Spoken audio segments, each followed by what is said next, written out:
merawatkan dengan sanadnya dari Al-A'mash rahimahullah. Al-A'mash rahimahullah pernah bertanya kepada jin, ya.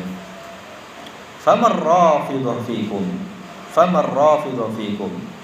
Bagaimana rafidah di antara kalian? Rafidah itu siapa, Pak? Syiah. Syiah rafidah. Syiah rafidah itu bukan dari Islam. Para ulama sepakat bahwasanya Syiah rafidah itu bukan kelompok Islam.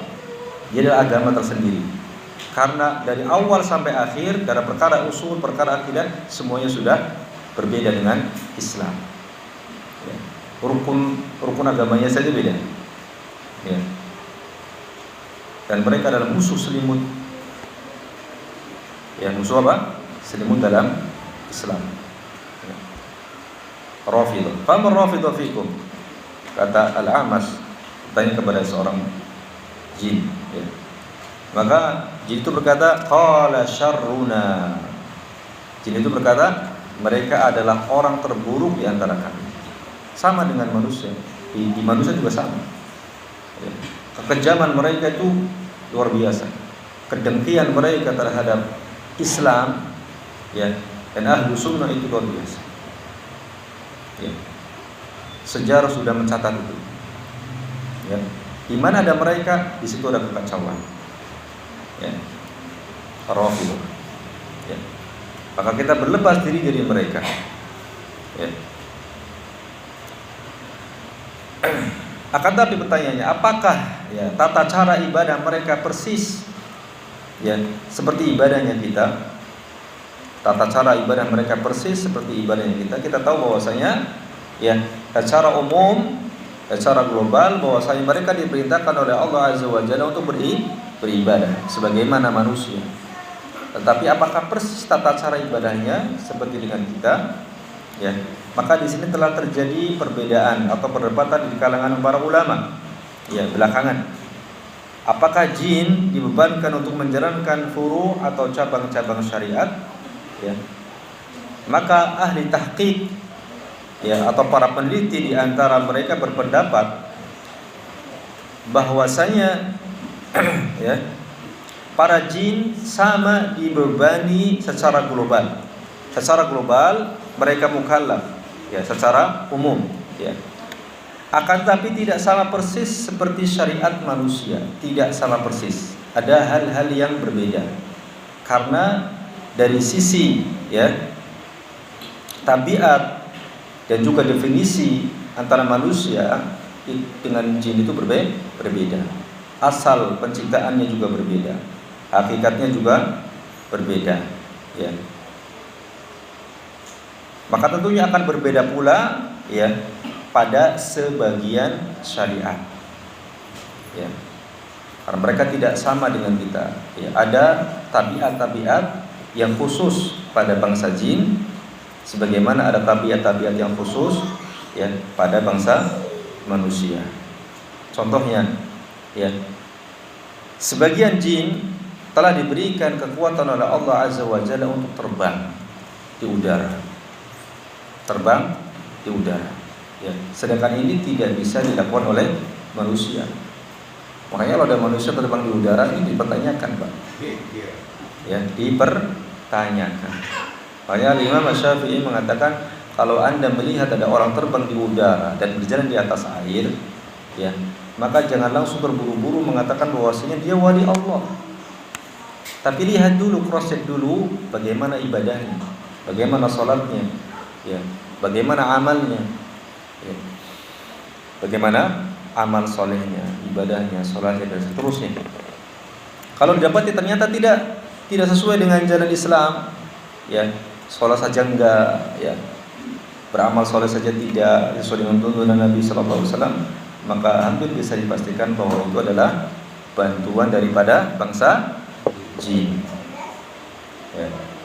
Termasuk sulap-sulap dalam tanda kutip yang dipertontonkan di televisi atau di media sosial, di media, ya, tontonan televisi, ya. Ada hal-hal yang tidak mungkin dilakukan oleh tabiatnya manusia, kemudian dia bisa melakukannya, maka ini, ya, kemungkinan besar adalah bantuan dari jin. Ya. Dan mereka juga diperintahkan untuk berhaji dengan terbang. Ya. Kalau kita kan butuh pesawat, terbangnya dengan apa? Pesawat. Ya. Akan tapi sebaliknya, jin tentu dibebankan, ya, dibebankan dengan perintah atau syariat yang tidak dibebankan kepada manusia. Pun sebaliknya, ya, demikian. Maka setiap syariat yang berkaitan dengan syariat tabiat manusia secara khusus, maka tidak akan dibebankan kepada jin, karena jin tidak memiliki tabiat tersebut, ya. Maka tidak perlu kita membahas bagaimana cara wudunya jin, atau cara bersucinya jin, atau yang lainnya, ya, karena kita tidak tahu hakikat mereka, bagaimana mereka wudu, ya, bagaimana mereka bersuci, bagaimana mereka membersihkan kotoran, ya, dan semacamnya. Ini tidak perlu kita bahas karena ini di luar, ya, ilmu kita, ya.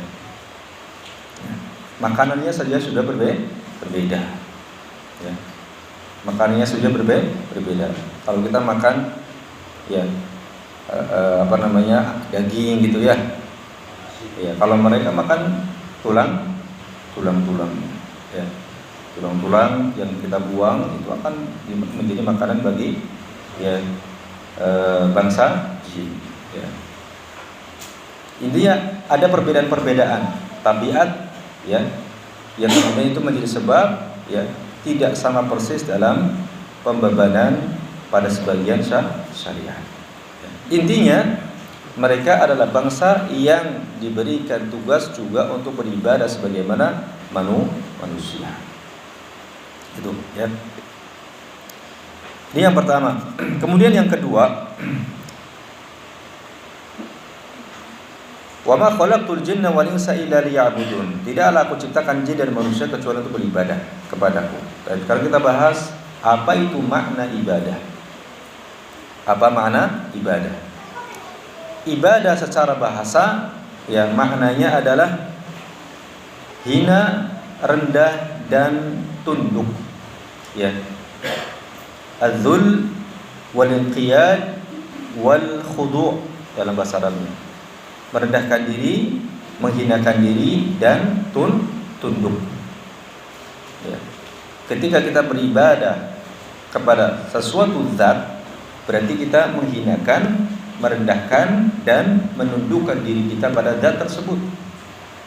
Dan ini tidak boleh diberikan kecuali hanya kepada Allah Subhanahu wa ta'ala. Ya. Ketika seseorang beribadah kepada selain Allah, ya, maka berarti ketika itu dia merendahkan, menghinakan, dan menundukkan dirinya di hadapan zat tersebut. Ya. Ya. Ini secara bahasa. Dikatakan al-abdul mamluk. Al-abdu al-mamluk. Ibadah itu dari kata abida, ya, abada ya'budu, ya, abada ya'budu, abdun, ya. Al-abdul mamluk artinya hamba yang dimiliki, ya. At-tariqul mu'abbad. At-tariqul mu'abbad artinya jalan yang telah ditundukkan. Al-mu'abbad, at-tariq al-mu'abbad, jalan yang telah ditundukkan sehingga mudah untuk ditempuh. Ini secara bahasa. Al-mu'abbad, at-tariqul mu'abbad artinya jalan yang telah ditundukkan, ya, sehingga mudah untuk ditempuh. Ya. Adapun secara istilah syar'i atau syariat, maka maknanya, ya, banyak para ulama menjelaskan, ya. Di antaranya apa yang disampaikan oleh Syekhul Islam Ibnu Taimiyah rahimahullah, ya.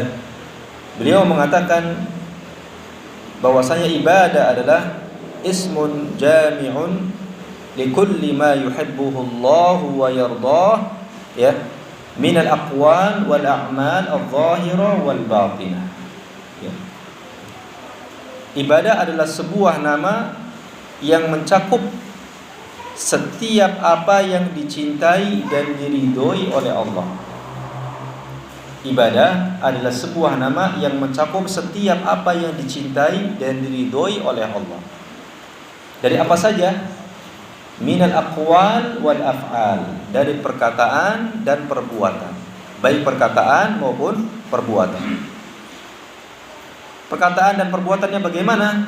Al-zahirah wal batinah, yang nampak atau yang lahir ataupun yang batin. Ya, ada perkataan yang tidak nampak, itu perkataan hati. Perkataan apa? Hati. Kita niat misalnya, niat beramal soleh, itu sudah dicatat pahala belum? Sudah. Baru niat, kerentak dalam hati, niat mau beramal soleh, mau sedekah, sudah dicatat satu pahala. Ya. Ternyata nggak jadi, pahalanya hapus tidak? Tidak, tetap. Ya. Tapi ketika ada kerentak niat dalam hati berbuat buruk, maka belum dicatat sebagai dosa sampai diucapkan oleh lisan atau dikerjakan oleh anggota badan, baru dicatat sebagai keburukan. Ya. Al-zahirah wal batinah, baik perkataan dan perbuatan yang lahir maupun yang batin. Jadi cakupannya sangat luas ibadah itu, ya. Dan ibadah ditinjau dari pelakunya, ya.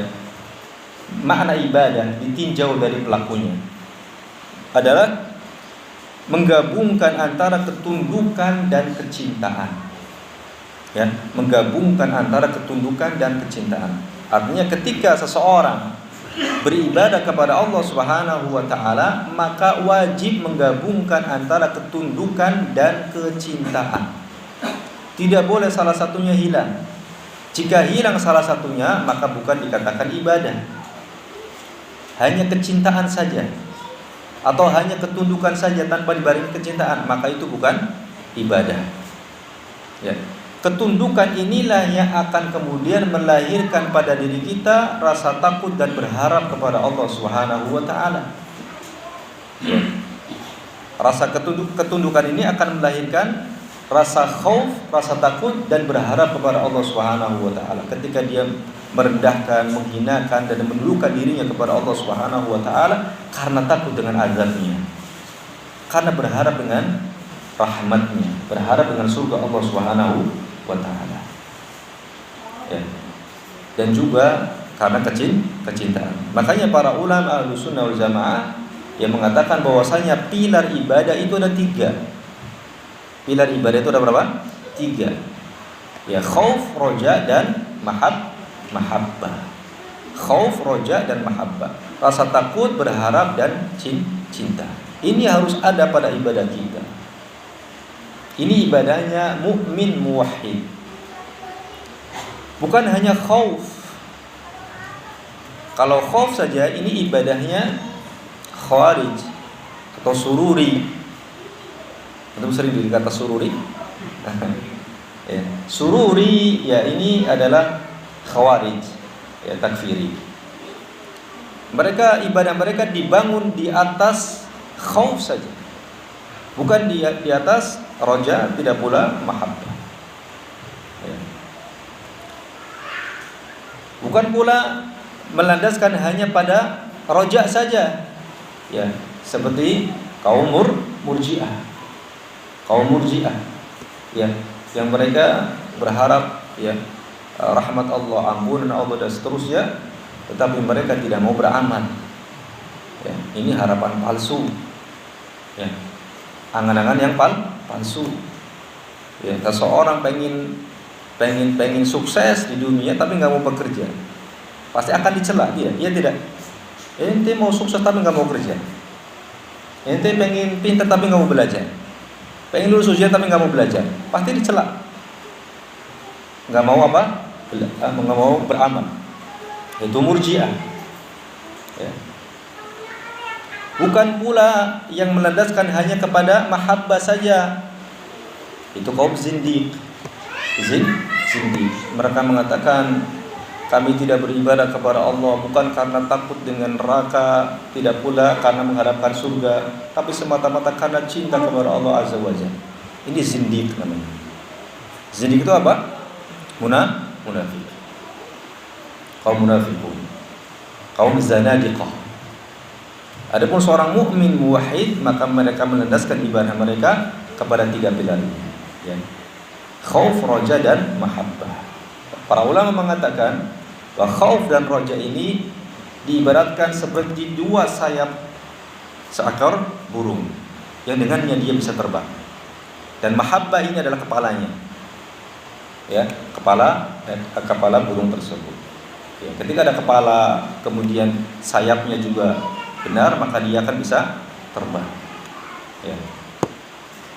Jika tidak, maka akan timpang dan akan bisa terbang menuju Allah Subhanahu wa taala atau menuju kepada Allah Subhanahu wa taala. Ya. Ketundukan dan kecintaan. Ketundukan tanpa kecintaan bukanlah ibadah, ya, dan demikian juga sebaliknya. Syekhul Islam Ibnu Taimiyah mengatakan, ya, tentang makna ibadah ditinjau dari pelakunya tadi, ya. Beliau mengatakan ismun yajma'u kamala dhulli wa nihayatahu wa kamalu hubbi lillah wa nihayatahu, ya. Fal hubbul khaliyu an dhullin wa dhullul khaliyu an hubbin la yakunu ibadatan wa innamal ibadatu ma yajma'u kamalal amrayni, ya. Ibadah adalah kata yang menggabungkan kesempurnaan ketundukan dan puncaknya. Kesempurnaan ketundukan dan puncaknya, dan kesempurnaan cinta kepada Allah dan puncaknya. Jadi menggabungkan antara ketundukan dan kecintaan, ya. Kecintaan yang kosong dari ketundukan dan ketundukan yang kosong dari cinta itu bukan ibadah, ya. Ibadah itu hanyalah yang menggabungkan antara menggabungkan kesempurnaan 2 hal tersebut. Kesempurnaan 2 hal tersebut, yaitu kesempurnaan ketundukan dan kesempurnaan cinta. Dan takutnya kita dari azab Allah Subhanahu wa taala, atau takutnya seorang dari azab Allah Subhanahu wa taala, ini sama sekali tidak bertentangan dengan keikhlasan. Sebagaimana mengharapnya seorang kepada pahala dari Allah, surga Allah, ini juga tidak bertentangan dengan ikhlas. Karena dalam Al-Qur'an banyak disebutkan Allah Azza wa Jalla mengiming-iming kita atau memotivasi kita dengan pahala berupa surga dan juga yang lainnya. Allah mengatakan wasari'u ila maghfiratin mir rabbikum wa jannatin 'arduha as-samawati wal ardu u'iddat lil muttaqin. Bersegeralah kalian, ya. Bersegeralah kalian ila maghfiratin mir rabbikum, untuk mendapatkan ampunan dari Rabb kalian, ya. Wa jannah, dan juga bersegera menuju surga, mendapatkan pahala surga yang luasnya seluas langit dan bumi. Surga itu seluas langit dan bumi.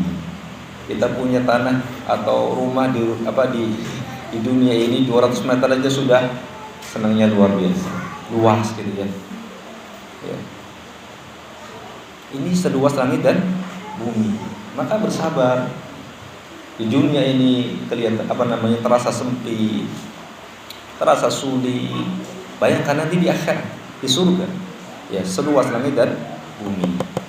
Ya. Sabar, karena pada akhirnya kita semua akan mati. Pada akhirnya kita semua akan meninggalkan dunia ini yang fana, cepat atau lambat. Maka bersabar, ya.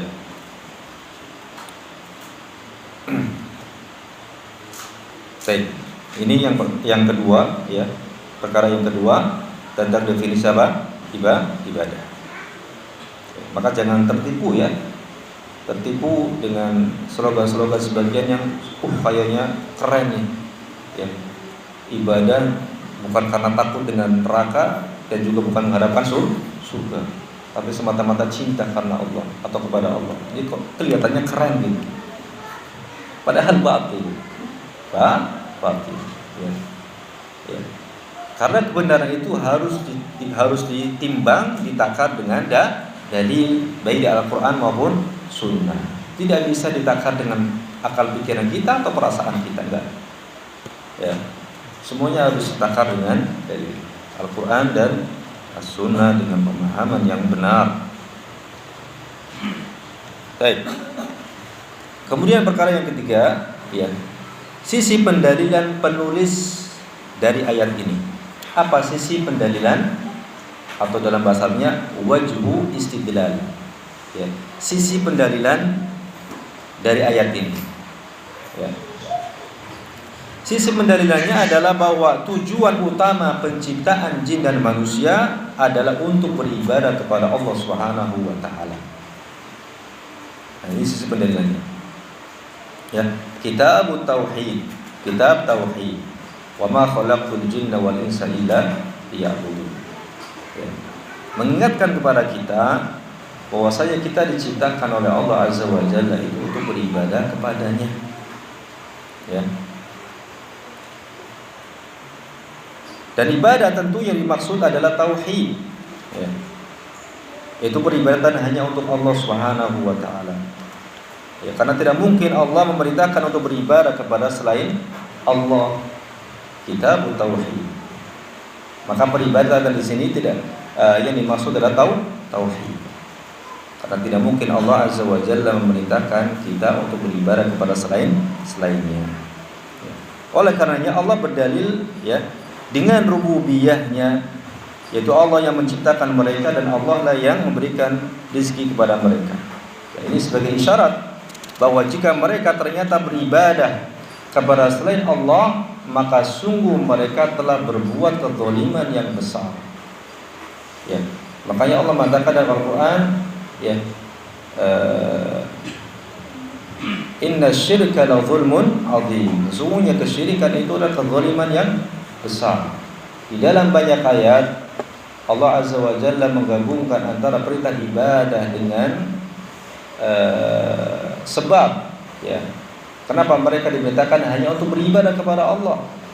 Yaitu karena Allah yang telah menciptakan mereka dan berikan rezeki dan kehidupan. Ya. Maka tidak boleh kita memberikan ibadah kita kepada selain Allah. Ya Yuhannas u'budu. Wahai manusia, sembahlah. Siapa? Rabbakum, Rabb kalian. Rabb kita yang bagaimana? Rabb kalian yang bagaimana? Alladzi khalaqakum. Alladzi khalaqakum walladzina min qablikum la'allakum tattaqun. Yang telah menciptakan kalian dan orang-orang sebelum kalian. Ya. Maka ayat ini, ya, menjelaskan tentang tujuan teragung dari penciptaan manusia, tujuan yang paling mulia, tujuan yang paling besar, tujuan yang paling urgen dari penciptaan jin dan manusia, yaitu untuk beribadah hanya kepada Allah Subhanahu wa taala. Allah Azza wa Jalla tidak menyebutkan hewan pada ayat ini. Allah hanya menyebutkan jin dan manusia. Ya.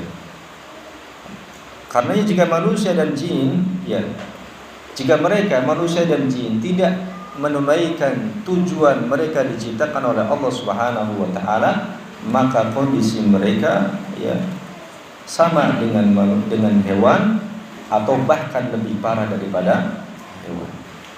Nasallallahu salamata wal afiyah. Ya. Karenanya nanti, ya, hewan pada hari akhirat nanti, ya, mereka, ya, tidak akan diberikan balasan. Ya. Tidak akan diberikan balasan ketika sudah selesai kisos. Ya, kisos di antara hewan, ya, yang telah menanduk, ya, kambing yang bertanduk telah melukai kambing yang tidak bertanduk, di kisos di sana, diselesaikan di sana, kemudian mereka, ya, menjadi tanah. Ya, menjadi apa? Tanah. Ya, makanya orang-orang kafir pada saat itu, ya, berangan-angan seandainya dahulu mereka diciptakan di dunia sebagai tanah atau sebagai hewan. Ya laitani kuntu turaba. Ya, duhai seandainya dahulu aku adalah tanah. Ya, sehingga tidak mendapatkan azab, tidak mempertanggungjawabkan perbuatan mereka di akhirat. Ya. Maka tujuan yang agung ini harus ditunaikan oleh bangsa jin dan manusia, ya. Jika tidak, maka mereka akan dihamparkan kepada neraka Allah Azza wa Jalla. Nasallallahu alaihi wasallam. Ini harus kita paham betul-betul ikhwah, ya Bapak-bapak dan Ibu sekalian. Tujuan utama kita disebutkan Allah Azza wa Jalla adalah untuk beribadah. Ya. Jika ada yang mengatakan ya bahwasanya firman Allah kecuali untuk beribadah di sini menunjukkan pembatasan, seolah-olah menunjukkan apa? Pembatasan. Wa ma khalaqtul jinna wal insa illa liya'budun. Tidaklah aku ciptakan jin dan manusia kecuali untuk beribadah kepadaku. Ya sementara didapati bahwasanya kebanyakan waktu yang dilalui oleh manusia itu bukan untuk ibadah. Ya. Ibadah kita mungkin waktu sholat misalnya berapa menit dalam satu hari. Ya.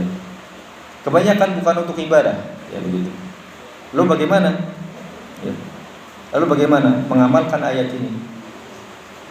Maka kita katakan bahwasanya ya asalnya manusia itu dalam kondisi ibadah. Asalnya manusia itu dalam kondisi ibadah.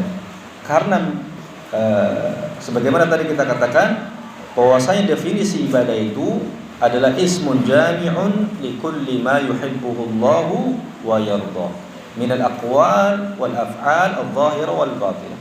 Sebuah kata yang mencakup ya setiap apa yang dicintai dan diridhoi oleh Allah dari perkataan dan perbuatan yang lahir maupun yang batin.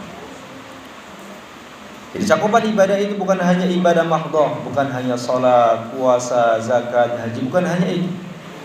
Tapi lebih luas daripada itu. Ya. Bahkan ketika seorang hamba meniatkan perkara-perkara yang mubah, ya, diniatkan untuk untuk menguatkan dia dalam ibadah kepada Allah Azza wa Jalla, maka perkara yang mubah itu beralih menjadi sebuah ibadah atau bernilai ibadah di sisi Allah Subhanahu wa taala. Misalnya makan dan minum. Makan dan minum itu mubah hukum. Makan dan minum. Kemudian olahraga itu juga mubah. Tapi kalau kemudian itu diniatkan agar badannya sehat, agar tulang-tulangnya bisa tegak untuk sujud, ruku, sholat dan ibadah-ibadah yang lainnya, maka itu menjadi bernilai ibadah di sisi Allah Subhanahu wa taala. Apalagi bekerja. Ya, ketika kita keluar dari rumah ya untuk mencari maisha, mencari nafkah, niatkan untuk melaksanakan kewajiban ya. Kita sebagai seorang suami ibadah. Selama 8 jam, 9 jam di tempat kerja, kita beribadah kepada Allah Subhanahu wa taala ya. Atau yang lainnya dari kegiatan-kegiatan ya, mencari maisha, berdagang, ya ngarit dan seterusnya. Ya. Itu semua ibadah ya di sisi Allah Azza wa Jalla ya. Dan ini termasuk dalam kaidah ma la yatimul wajibu illa bihi fa huwa wajib. Ma la yatimul wajibu illa bihi fa huwa wajib. Sesuatu kewajiban yang tidak bisa dikerjakan kecuali dengan perkara yang lain, maka perkara tersebut itu juga menjadi wajib. Ya.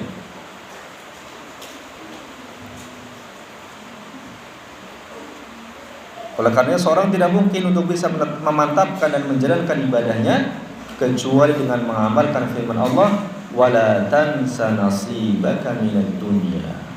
Dan jangan lupakan bagian daripada dunia. Ya. Bekerja, ya. Keluar, ya. Keluar. Sebagaimana seekor burung keluar, ya, dalam keadaan perut kosong, pulang dalam keadaan perut kenyang. Rasulullah mengatakan, "Lau tawakkaltum 'ala Allahi haqqa tawakkuli la razaqakum kama yarzuqut tayr taghdu khimasan wa taruhu bitana." Kalau seandainya kalian betul-betul bertawakal kepada Allah dengan tawakal yang sesungguhnya, maka sungguh Dia akan berikan kepada kalian rizki sebagaimana Dia berikan kepada seekor burung rizki. Berangkat dalam kondisi perut kosong, pulang dalam kondisi perut kenyang. Maka nggak mungkin kalau kita mengharapkan makan minum ya kemudian kita di rumah saja leha-leha sarungan terus kata orang apa ya tabung ya, saluran kundelan terus ya. Di rumah nggak mau bekerja, ya mengharapkan uluran dari orang lain. Ya, tercela yang seperti ini, ya, tercela yang seperti ini. Kita harus ya bekerja, apalagi seorang laki-laki punya tanggung jawab, ya tanggung jawab menafkahi anak dan istri. Ya. Dan sebaliknya, ya jika seorang waktu ya dan jerih payahnya habis semata-mata untuk dunia, habis semata-mata untuk dunia, ya bahkan akhirat nomor duakan, atau bahkan dikorbankan demi dunia, agama dikorbankan, ya demi apa? Dunia.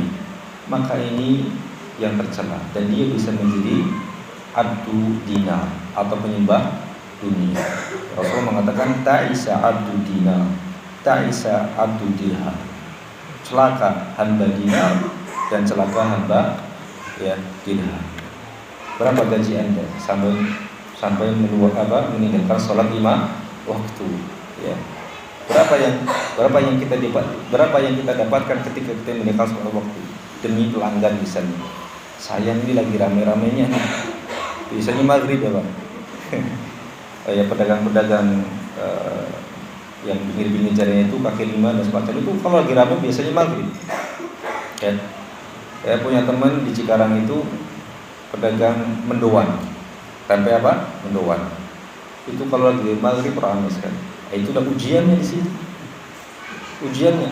Tapi alhamdulillah karena dia sudah paham bahwa tujuan dia diciptakan oleh Allah adalah untuk ibadah, maka dia tinggalkan. Akhirnya orang juga paham, konsumen juga paham. Ya, konsumen paham. Mereka akan menunggu.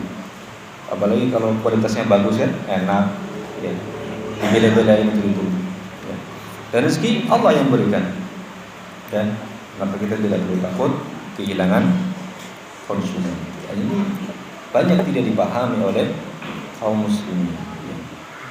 Mereka meninggalkan sholat demi menjaga ya agar konsumen tidak pergi katanya atau tidak beralih. Ya. Taib Allah Ustaz. Tapi berawal berkaitan dengan ayat tadi, wala tansa nasibaka minad dunya. Ya, kesempurnaan ayat ini ya Allah mengatakan wabtaghi fima ataka Allahu ad-daral akhirata wala tansa nasibaka minad dunya. Perhatikan ayatnya ikhwan. Wabtaghi fima ataka Allah, dan carilah dengan apa yang Allah berikan kepada Anda. Berupa apa? Berupa kehidupan ini. Harta, kesehatan, anak, istri, ya, dan seterusnya. Semuanya ada di dunia yang Allah berikan kepada kita. Untuk apa?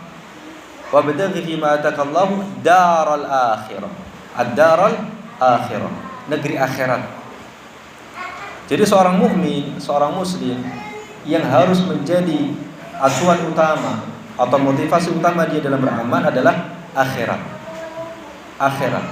Saya bekerja sebagai kewajiban suami untuk menafkahi anak dan istri. Karena ini saya akan dipertanggungjawabkan nanti akhirat.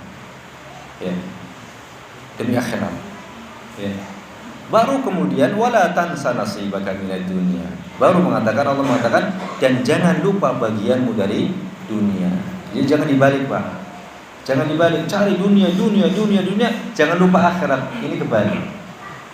Cari akhirat, jangan lupakan dunia. Itu yang benar seperti itu. Ya. Motonya seperti itu. Cari akhirat, jangan lupakan dunia. Bukan cari dunia jangan lupakan akhirat. Terbalik. Akhirnya hal-hal yang seharusnya bisa bernilai ibadah di sisi Allah karena tujuan kita semata-mata dunia ya tidak mendapatkan pahala. Kenapa? Karena tidak ada niat di sini. Bekerja saja tanpa ada meniatkan bahwa ini adalah kewajiban dia ya untuk memenuhi kebutuhan keluarga. Laksanakan perintah Allah. Tidak ada niat di situ. Ya. Maka tidak bernilai. Ya. Tidak bisa bernilai pahala di sisi Allah Azza wa Jalla. Ya. Nah. Kemudian dalil yang kedua, ini dalil yang pertama ya, khalaqtul jinna wal insa illa liya'budun. Kemudian dalil yang kedua, walaqad ba'atsna fi kulli ummatin rasula an i'budullaha wajtanibut taghut. Dan belum ya. Ya, agak mundur kan sekarang? Ya. Oh sudah. Oh sudah dah. Ya dah dulu. Saya kira belum. Ya, kan.